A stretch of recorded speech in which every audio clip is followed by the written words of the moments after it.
Di awal kisah, kenalin dulu. Namaku Artika, boleh dipanggil Tika. Umurku sudah 46 tahun, dengan satu anak yang masih kuliah di luar kota. Praktis aku tinggal sendiri, sebab aku harus melakoni takdirku sebagai seorang yanda. Setelah 5 tahun yang lalu, suamiku, Mas Pram, harus meninggalkanku untuk selama-lamanya karena kecelakaan tunggal. Dulu Mas Pram berprofesi sebagai pemborong bangunan, dan aku sebagai ibu rumah tangga biasa. Bersyukurnya, Mas Pram ninggalin aku tempat kos dan beberapa ruko yang kini aku sewakan. Tempat kosku juga cukup ramai. Ada sekitar 20 kamar yang semua terisi. Letaknya yang strategis, dekat kampus dan di pinggir jalan protokol.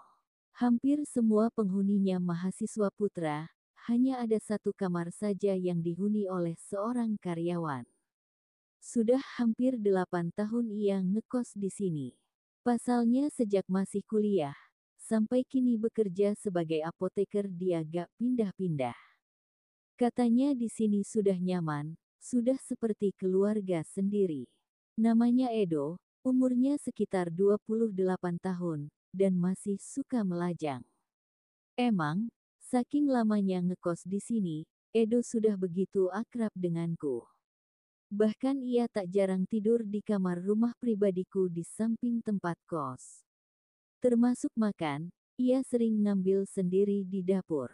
Aku gak begitu perhitungan sama dia, sebab tiap aku ada masalah, Edo lah yang membantu aku. Kadang aku berpikir, kalau Edo itu cocok seandainya aku jodohin sama putriku. Tapi rupanya Hanum, putriku itu lebih suka sama cowok pilihannya. Alah, gak taunya belakangan malah aku sendiri yang dijadikan sasarannya. Ceritanya begini, sore, hari Minggu, saat anak-anak kos sudah pada pulang karena libur semester, Edo sudah nongkrong nonton TV di ruang keluarga di rumahku. Biasa, usai aku sibuk dengan pekerjaanku di dapur, atau merawat tanaman, aku baru mandi. Dari sinilah awal kisah ini terjadi. Entah kenapa aku lupa mengunci pintunya, meski sebenarnya sudah aku tutup. Entah apa yang merazuki dirinya, tiba-tiba Edo nyerobot masuk begitu saja. Aku langsung terkesiap kaget bukan kepalang, sampai tubuhku sedikit tersentak ke belakang. Tunggu Butika, katanya dengan nada pelan tapi tegas. Aku langsung menatapnya dengan mata membelalak. Edo, hayo apa-apaan kamu? Tanyaku dengan gugup, tapi Edo tidak menjawab. Tatapannya tajam. Ada sesuatu di matanya, yang membuatku tidak bisa berpaling. Butika, tadi pagi bilang saya harus nungguin terus kan, katanya gak enak sendirian saat penghuni kos pada pulang, iya kan? Suaranya rendah, tapi cukup membuatku semakin gugup. Aku mencoba menguasai diri, meski tangan Edo masih memegangi lenganku. Membuat pikiranku semakin kacau. Itu beda Edo. Maksudku tidak harus begini, sekarang lepasin dong tanganku, ini gak benar loh. Gumamku, meski suaraku semakin pelan, tapi Edo malah mendekat. Dan aku tidak tahu kenapa aku justru membiarkannya. Ia memutar tubuhku perlahan, menarikku ke bawah pancuran, dan air dingin membasahiku, membuatku tersentak kecil. Aku masih coba bertahan, tapi entah kenapa pertahananku semakin lemah. Bu, jangan berpura-pura gak suka. Bisiknya di telingaku. Aku mendongak menatapnya, dan untuk sesaat, aku tidak bisa berkata apa-apa. Tubuhku basah kuyup, hingga daster tipis yang kupake, jadi lengket menempel sempurna di kulitku. Aku merasa malu, tapi di saat yang sama, aku tidak bisa menghindar dari tatapan Edo.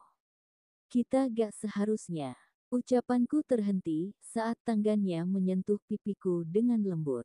Aku menutup mata, mencoba mengabaikan gejolak di dalam dada.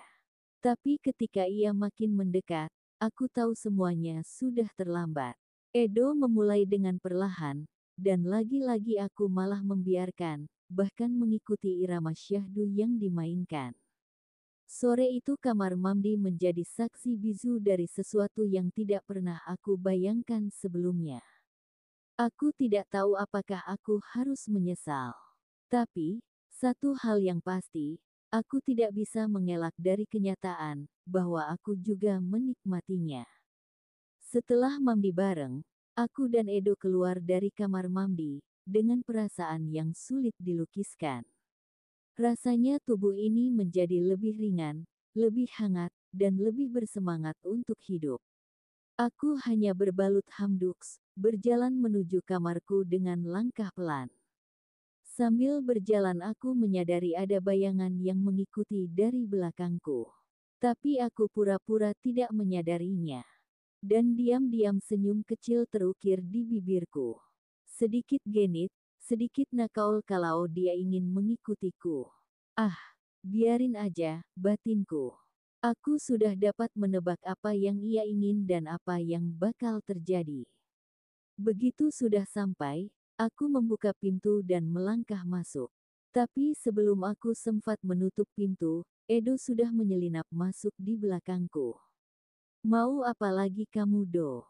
Tanyaku setengah berbisik. Meski tidak benar-benar terdengar marah, dia malah tersenyum, senyum nakal yang membuatku sedikit gugup sekaligus berdebar. Bu Tika, masih sore, gak apa-apa kan ngobrol dulu sebentar? Katanya sambil mendekat. Aku menatapnya sambil berdiri. Ngobrol, ngobrol apa, Do? Kayaknya yang kamu mau lebih dari sekedar ngobrol deh.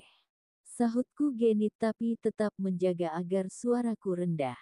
Edo mendekatkan wajahnya dan menatapku dalam-dalam. Kalau toh iya, apakah Bu Tika keberatan? Bisiknya di telingaku, hingga membuat pipiku terasa panas. Aku hanya bisa tersenyum tidak menjawab.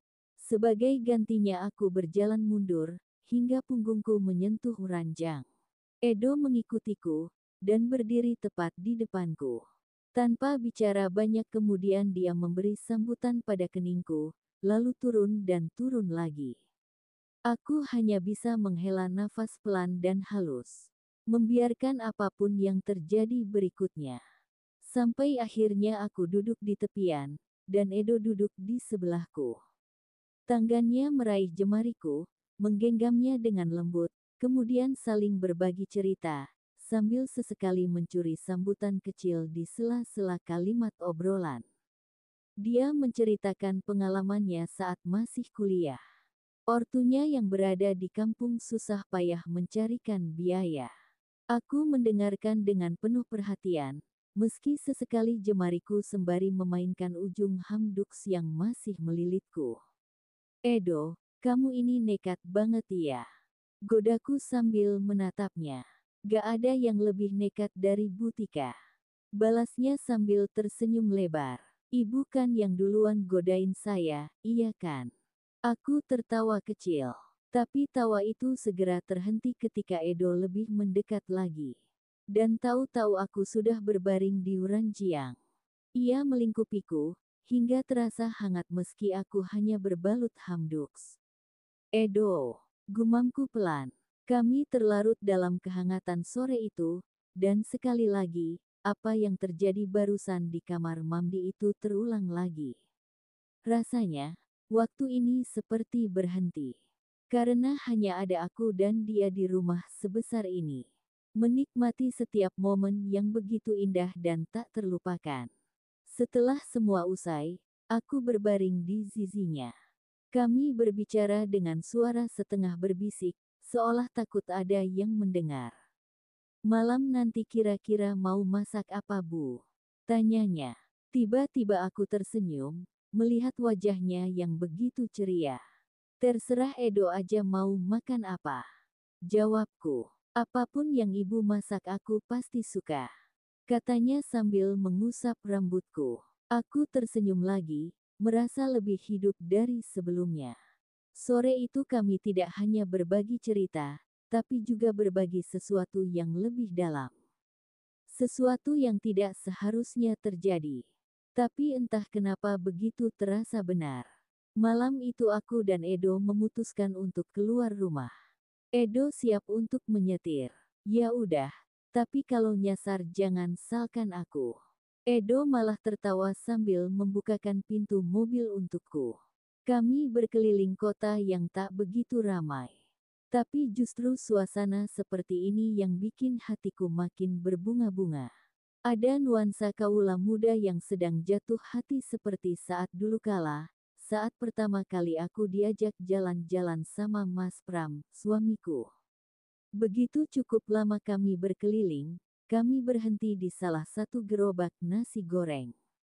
Tempatnya sederhana, hanya ada beberapa kursi plastik, tapi aroma masakannya benar-benar menggugah selera. Edo mengamati tingkahku yang lagi kelaparan, ia hanya tersenyum, senyum yang bikin aku tak mudah untuk mengabaikannya. Dan usai makan itu kami melanjutkan berkeliling lagi.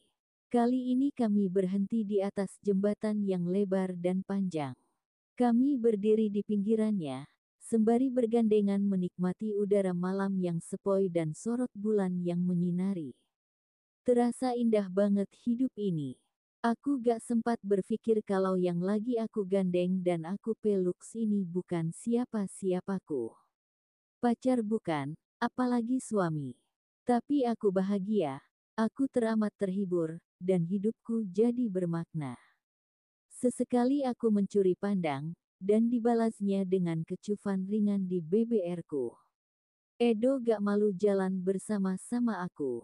Tanyaku nyeletuk, kenapa harus malu bu? Aku suka, aku enjoy, dan aku bahagia. Jawabnya tegas. Larut malam kami kembali ke rumah. Saat masuk ke dalam, kami tidak langsung masuk kamar. Kami duduk dan ngobrol kembali di sofa.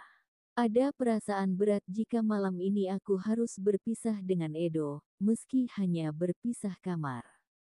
Tiba-tiba aku menarik napas dalam-dalam, lalu menarik tangannya dengan lembut.